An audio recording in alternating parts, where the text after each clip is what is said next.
Bonjour Dali, pouvez-vous nous donner l'évolution du marché cette semaine? Bonjour Alexis. Sur cette semaine, les deux principaux indices du marché terminent dans le rouge. On a une légère baisse de 0,01% à 218,74 points pour l'indice BFM10 et une baisse de 1,29% à 243,46 points pour l'indice BFM Composite. La baisse sur l'année 2017 se creuse ainsi à 16,50% pour l'indice BFM10 et à 16,67% pour l'indice BFM Composite.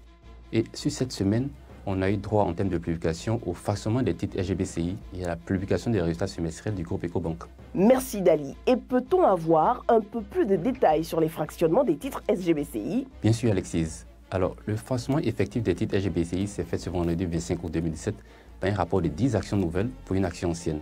Ce qui fait passer le nombre total des titres composant le capital social de 3 111 111 à 31 111 110. Et le flottant, disons le nombre de titres disponibles sur le marché, est passé de 562 777 à 5 627 770 titres. Et l'action SGBCI cotait 117 600 francs CFA à la séance de jeudi 24 août 2017.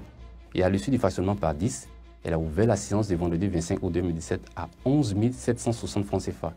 Puis l'action a clôturé la séance au cours de 12 000 francs CFA. Je vois. Et au sujet des résultats du groupe Ecobank, pouvez-vous nous donner encore plus d'informations? Au niveau des résultats semestriels du groupe Ecobank, on aperçoit qu'entre le 30 juin 2016 et le 30 juin 2017, les dépôts de la clientèle et les crédits à la clientèle ont tous deux reculé de 5%. Le PNB du groupe Ecobank accuse une baisse de 12% à 532 milliards de francs CFA au 30 juin 2017. Et le résultat d'exploitation, lui, se dégrade de 26% et tombe à 88,3 milliards de francs CFA. Il est plombé à nouveau par une hausse des provisions.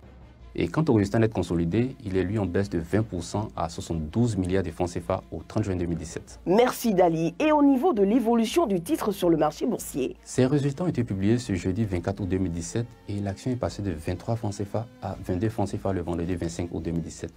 Et je tiens à rappeler que l'action ETIT avait clôturé l'année 2016 au cours de 25 francs CFA, puis flanché le 15 mai 2017 à 17 francs CFA. Mais depuis le début du mois d'août, le titre s'inscrit dans une tendance haussière et a même atteint 23 francs CFA le mercredi 23 août 2017.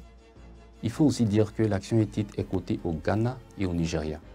Sur le Ghana Stock Exchange, le titre a terminé l'année 2016 à 0,1 C10. Donc si on prend un C10 pour 124,6 francs CFA, ce qui équivaut à 12,5 francs CFA. Puis le titre est resté stable et a légèrement progressé par la suite. Et sur la séance du vendredi 25 août 2017, il a clôturé à 0,14 C10, ce qui équivaut à 17,4 francs CFA. On a aussi sur la bourse du Nigeria le titre qui a terminé l'année 2016 à 10,28 Naira. Et en prenant 1 Naira pour 1,53 francs CFA, ce qui équivaut à 15,7 francs CFA. Puis le titre a flanché jusqu'au 21 avril 2017 à 7,38 Naira, soit 11,3 francs CFA.